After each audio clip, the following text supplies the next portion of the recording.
Every time I walk, my chin is up, my shoulders back, I never hunch. I ain't never been scared of any Goliath, cause I done slayed a bunch. I always step up to the challenge, boy, I eat pressure for lunch. I beat a pack of beats like Pac-Man, like Manny, I pack a punch. See if I got Jesus with me, tell me who can be against. Any weapon that's meant to harm me's never gonna even make a dent. I mostly bite, I hardly bark, I never entertain no small talk. God with me always, any challenge is getting dog walked. Jordan, never walk alone, I always walk with God. That's Yo, what is up, you guys? I don't do these. I know I use this channel with my sister. Sometimes we do reactions to like music videos or shows sometimes, or trailers. But I've never done like a review, because I am, disclaimer, I am not a movie reviewer. I don't even know if there's a, I'm pretty sure there's like a structure to it, there's a way you're supposed to do it, but I'm just gonna go off of how I feel, because I just got out of the theater. It's almost 2 a.m. here in Hawaii, and I cannot sleep because I'm still thinking about this movie. I just really enjoyed that movie, and I like typed out a whole spiel review about it on my Instagram stories. So I was like, let me just turn it into a video and throw it on my YouTube, just for fun, just cause, you know, like I use my channel to upload my music and my trip vlogs, and like I said, my sister and I react sometimes to stuff, but I was like, let me just do a little review, because I've never done this before, and I thought it'd be fun, as I have like a lot going through my brain. So yeah, as you can tell from the title, I just got out of watching The Furious. I watched it with my cousin. Amazing movie. Like, I don't ever do movie reviews, ever, and I'm a movie junkie. I'm a martial arts movie junkie. But I just felt like I had to review it. I just like, because I typed it out, and I was like, I might as well make a video, just rant and talk about it. Yeah, I don't want to butcher his name. It's starring Taslim and Miao, Miao. So yeah, obviously I know Taslim. Miao I just got put on to, so I hope I'm saying it correctly. Please correct me if I'm not. So yeah, just a little background on me, just so you have like an idea of where like my perspective is coming from. I love movies. I love martial arts movies. You know, my dad had us growing up in the house watching all the Bruce Lee, Van Damme, Chuck Norris movies. My whole life I've been training. I've done Shotokan Karate, Kyokushin Karate, Judo, Brazilian Jiu-Jitsu. I've trained like everything with like a lot of different people. Like, you know, like Muay Thai, wrestling, Sanda, Sambo, boxing, kickboxing, Filipino martial arts, Eskrima, Kali, Aranis. I've done a little bit of Wing Chun too. A little bit of everything. I just know a lot of people who are into martial arts. That's kind of like one of my communities. So I've just been blessed to have met and trained with a lot of people who show me different stuff, from like catch wrestling to even a little bit of capoeira, some taekwondo. So yeah, so like I love martial arts. It's actually the logo of my first martial arts school, my Shotokan Karate school. Yeah, so I watch everything. UFC, not just MMA, like I watch kickboxing, I watch boxing, I watch like jiu-jitsu, I watch judo, I watch, you know, RAF now that wrestling has a league. I watch like everything, you know, like every combat sport, every organization I watch. You know, I've competed in karate tournaments, I've done the Muay Thai development leagues, a bunch of like grappling stuff, mostly no-gi, like a naga stuff, because I just, you know, grew up doing judo, so I was in a gi, so I wanted to do no-gi when I competed and stuff, just to get out of it. And, you know, just so yeah, I love martial arts. I've been training forever. So, you know, when you train, you're very critical of like action movies and martial arts movies, because you're able to separate, especially if you watch like modern MMA, and if you like have to defend yourself, or you've been in street fights. And that's another thing too, you know, growing up in Hawaii, everyone has gotten to at least one street fight growing up. I do work like at a psych ward, so defending myself physically sometimes, unfortunately, is part of the job. So, you know, so like, yeah, when you train and when you do this stuff, you're a little more critical of like movies and martial arts movies and action movies, because yeah, you want to get lost in like a fantasy thing, but at the same time, you're always reminded of like, okay, that's not realistic or whatever. But like this movie was like a perfect balance of that, like a nice touch of movie magic, but still grounded in reality. Like all these things could have really happened. So I mean, like, you know, yeah. So I just want to start off by saying I give this movie a 9.9 out of 10. Almost perfect. I have like one gripe, like I have one complaint, and I'll get into that later. It's so minor, but if I could, I wish I could give this movie a 10. But I'm gonna give it a solid 9.9. But yeah, like just to start, like the martial arts action movie genre nowadays especially is so huge. It's hard to see things that you haven't seen before. You know, people can rehash something, I feel like, but you know, you might have feel like, oh, I've seen this before. So it's always a challenge, I feel like, with these projects to like present something to the audience that hasn't been done before. And like I said, like I'm a movie junkie. I'm a martial arts movie junkie. I've seen like a bajillion movies in my life, and I've seen things in this movie that I have never seen before, and I feel like that's hard to accomplish. And I was thoroughly impressed. Like, I never do movie reviews. I'm usually very like locked in and just enjoying it and soaking it all in. Maybe I'll react here and there, but I was like literally clapping out loud in the theater during some fight scenes. I was like, don't get me wrong, like it's a martial arts movie, it's an action movie, so I'm here to talk about that. But of course, the movie was grounded with, you know, the drama, with like themes of like love and connection between the dad and his daughter, and the other main character with his wife. So that grounded it all and kept it emotionally, kept the story going. But yeah, no, we're here to talk about the action and the martial arts. So yeah, I don't even like the Indonesian martial arts industry and scene. For me personally, I'm sure it was around like a long time ago, but it really blew up with for me with The Raid. You know, those movies with Joe Taslim, Iko Uwais. I can't pronounce this. I forgot. Oh, it's Yayan Ruhian, I want to say. Mad Dog. You know, he was in like John Wick and all that. But like he's also in all the movies that Iko and Joe are in. So yeah, like for me, that's what put the Indonesian scene, the Indonesian martial arts movies on the map. You know, I was always familiar with Pencak Silat. You know, I know it's very similar to like Filipino martial arts that we have. You know, just with the weaponry. I know like there's a lot of similarities just in general with Filipino culture and Indonesian culture, like with the Austronesian roots. So I would imagine that the martial arts have similarities too. You know, like with the Chris blade, with Karambits. I think Karambits and Chris I've seen a little bit more in Indonesian martial arts. Like when I think of Filipino martial arts, I think more of like the balisong, the bolo knife, stuff like that. But yeah, very similar with the way that they fight and the way that martial arts is created in their region of Southeast Asia. You know, very weapon based. But with Silat, there's also like, it's like I know they have that scarf thing.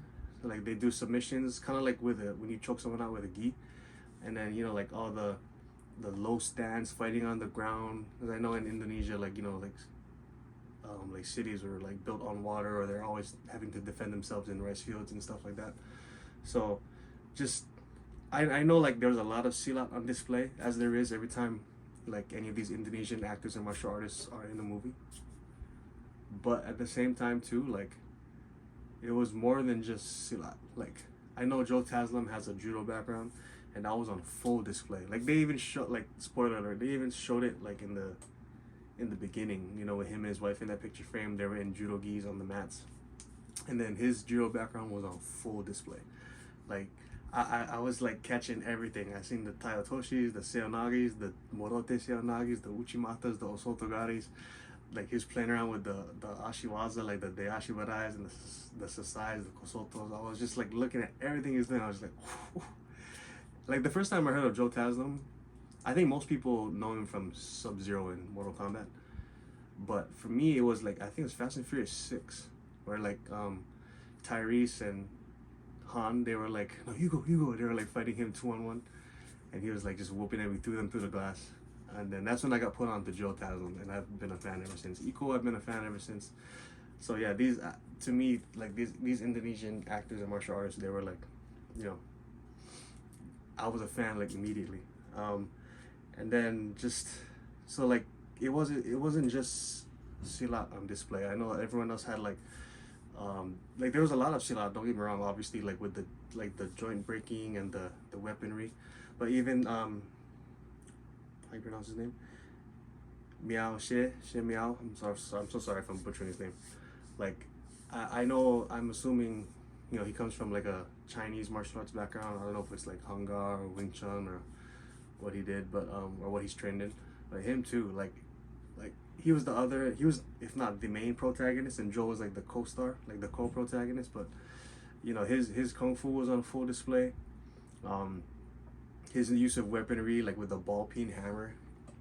A fun fact I love with him, I think when he put on the steel toe boots and he hit like a toe kick that you see in Savat or like in karate, you know, when they kick with the toe or the ball of the foot, like they really emphasized that. Like, they showed his foot hitting the guy's ribs like this, like not with the instep, not with the shin. He threw a roundhouse, but he hit with this, kind of like what's been popular, like getting popular nowadays. And then they emphasized, like they showed the boot, and like just to show it was a steel toe boot going into the ribs. That was a cool detail. He's killing everybody with the hammer in the cage. When he's fighting the MMA fighters and the Muay Thai guys, that was he played a mute character, but like his acting just with his emotions, with his eyes, like when he's communicating with his daughter and stuff, just like I didn't know who he was going into this movie, but I'm a fan now. Everybody, and then the big dude, the diesel dude, that bald tatted one, Brian Lee.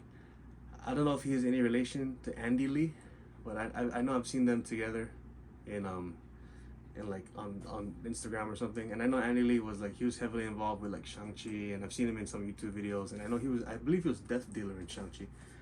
But yeah. And then the guy who played the other antagonist, I learned when I googled after, like he's a Japanese martial artist and actor. So Joey Iwanaga. So when I first saw him and I saw how he moved, he was very kick heavy and like laying on his feet, long wide stances. I was like, okay, this guy's most likely like a Taekwondo practitioner. And then I looked him up, and then sure enough, I found pictures of him. Yeah, he comes from like a Kyokushin karate background and Taekwondo and boxing. And I was like, see, I knew it. So I've never heard of him until this movie as well. But he was killing it. Like they kind of gave you a false sense of like who the antagonist is, but then when they dealt with him early on, they're like, okay, wait, no, there's more. There's like higher level like bosses towards the end, and he was like obviously like, spoiler alert again, like if you haven't seen it yet, he was like the main fight, the main bad guy towards the end, or like at least the last fight. And like you think he's some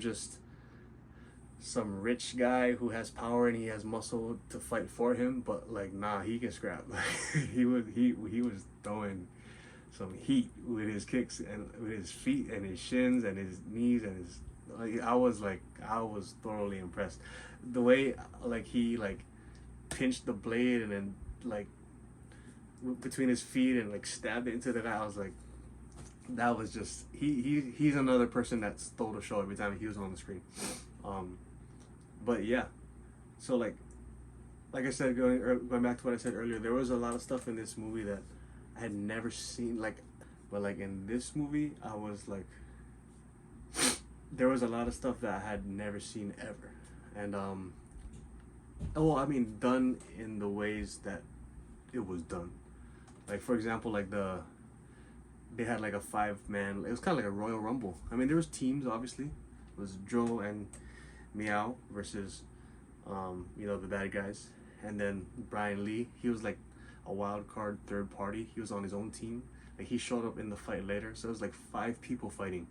It's like this team, and then Brian Lee, and then like he had no team. He had no like he was just fighting everybody, and so that threw like a wrench in the whole thing. And like the way they were like fighting, like essentially like like 3 parties fighting each other. I've never really seen that before. Usually when you see like a lot of people in one fight scene, it's 1 versus like 20, or like 5 versus 5, or like 2 versus 3. But this was 2 versus 1, and then they're just keep handing off who they're fighting, switching their targets.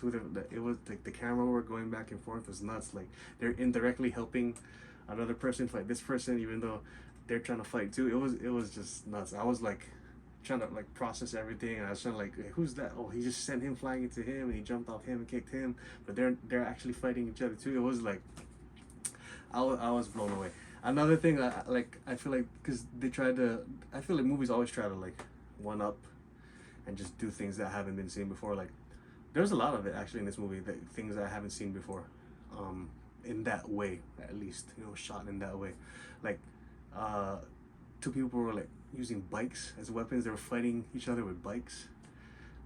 The specific use of like the ball peen hammer and just showing like the, you know, like the precise hits and targets with it and how it damages people. Or even like when Miao was on the bike and his daughter was on the back and he's running over people in the hallway at the hotel and she's in the back. I forgot what she was using, like a hammer or a crowbar. She's hitting people like while latched onto her dad as he's driving through, running over people. Like it was just a lot, man. Yeah, I'm still I'm like, I'm trying to be like not too animated and too loud because it's 2 a.m. and then like my family's like all asleep. But yeah, I thoroughly enjoyed this movie. I was like glued to my seat the whole time. The pacing was good. There was never a moment where I was like, all right, can this get over with so we can get back to the action? Like even when it was downtime and it wasn't action, like the dialogue was good, the plot twists were good. Like the way they made you invested in certain people, like even if it was like in a negative way, like, oh, I hate this guy, I hope they kill him like towards the end, I hope he gets his later. Like yeah, it was just like a overall good fun experience. Like I feel like a lot of OG action movies that we love, martial arts movies that we love and are classics and are timeless, I feel like we haven't really gotten those in a while, like in the amount that they used to just get pumped out. You know, like when John Wick came around, that was a breath of fresh air because he wasn't really striking people. He was using guns and he was throwing people. Like he was using judo or jiu-jitsu, aikido. He was like redirecting people, breaking people, throwing people, tripping people, sweeping people. He wasn't really like a striking based fighter. And then it was that with the guns and like with the dogs. So like it was like he was a breath of, the John Wick series was a breath of fresh air. But like prior to that, like it was kind of like, you know, if you're a hardcore martial artist and hardcore martial arts movie person, you would know about movies that came out and you would watch it like if it goes straight to streaming. But like it's been a while since I feel like we had like a solid like martial arts movie come out in the theater where you can go enjoy it in the theater. And I just want to applaud the whole cast, the crew. Like I don't know if some of those shots were like oneers, and how many of those were like one shots, but like the editing, the stuntmen, the stunt doubles, everybody on set, like I just want to give big props and big shout out and big praise to everybody. I thoroughly enjoyed this movie. I'm gonna buy it again and watch it again in person, and then hopefully later on, if it comes out on streaming anywhere, I'm gonna watch it over and over. So but like yeah, and this movie was like, to me, it gave me a feel of like John Wick meets The Raid meets Taken, because the theme of, you know, kidnapping and human trafficking being the problem, meets Ong Bak, meets Ip Man, with a sprinkle of Jackie Chan, because there was times too where they were like fighting using like all types of like environment and props and items and objects, and that's very Jackie Chan-esque. You know, like they're like going over and under the tables and then pushing the table and then flipping the table and then using like a spoon or whatever they found on the table, like yeah. And then it was a great movie for an action movie and a martial arts movie. Like even the story and the dialogue and the emotional thing that grounds it, you can't just have action. So like all of those other things, all those elements kind of put it all together as well. And yeah, like I mentioned, 9 out of 9, near perfect. The only thing and it might just be a personal thing for me, and it's not even a huge thing. I think this movie was pretty perfect. The only thing that I have a little like type of feeling towards is I don't know, I forgot his name in the show, and I forgot his name in the movie, but the main antagonist, Joey Iwanaga, like he killed his wife and unborn child, like, and he was after children. Like I wanted him to die. Like I was just kind of thrown off when he was on this murder, bloodlust, like killing spree, and he kind of just snapped out of it. I had to go home to my wife and daughter, and he just walks away. And as it was happening, I was like, what's happening? And then he kind of just falls down, I guess from just all the trauma of the fights, and then he dies there on the ground. I was like, oh man, I wish they would have like just beat him into the ground and killed him like that. But yeah, other than that, I mean that's real minor. Like I said, that might be a personal thing. I wanted him to like get his as opposed to just like falling down and dying on his own. I wanted him to like get killed after everything he did in the movie. But yeah, like just overall amazing movie. The choreography, stunts, the acting, the pacing, the dialogue, the themes that kind of pulled it all together that are not action related. Just the true essence of like action and gore and martial arts and killing people in such creative ways. Like, and then the sprinkles of like comedy here and there, like unintentional, like when the big dude, when like Brian Lee, we thought he's dead, and he just gets up and you're like, oh, I thought you died, you know. Just it was like just a fun movie, like easy to get lost in, easy to just absorb, have a great time in the theater, and then go home. So yeah, after I felt like training. I was like, I gotta go hit the bag at home or go to the gym or something. But yeah, I just, like I said, I had all these thoughts in my mind. I can't sleep right now because I'm just so hyped on this movie. So I thought, why not just talk about it and throw it on YouTube. I'm not a movie reviewer or whatever. I love martial arts. I love movies. I enjoyed this one. I just wanted to talk about it, and here I am talking about it. So yeah, great film. I enjoyed it. Anything Joe Taslim is in, I'm with it. I am now a Miao fan. I am now a Joey Iwanaga fan. And yeah, Yayan Rian, Brian Lee, anything therein as well, I'm with it. Star-studded, heavy hitter martial arts actor, star cast, and like diverse too, you know. With the styles, with the backgrounds, with the Asian ethnic backgrounds as well. You know, Joey Iwanaga being Japanese, Miao being Chinese, you know, Joe being Indonesian, just all like a lot of regions of Asia. Also a lot of different martial arts styles and backgrounds. It was just beautiful to see all together. Even the child actors were like the daughter. She was good. I enjoyed her performance. She was. When she was hitting everybody with the hammer, and they didn't hold back at all. Like they shot the child in the leg with a bow and arrow. There was a little girl running around the screen with an arrow in her leg. This movie was just 9 out of 10 for me. 9 out of 9. So yeah, that's it. That's my little rant. More music from me on the way. Links to all my music and everything else in the description below in the bio. And yeah, God bless. Have a good weekend. Shoots.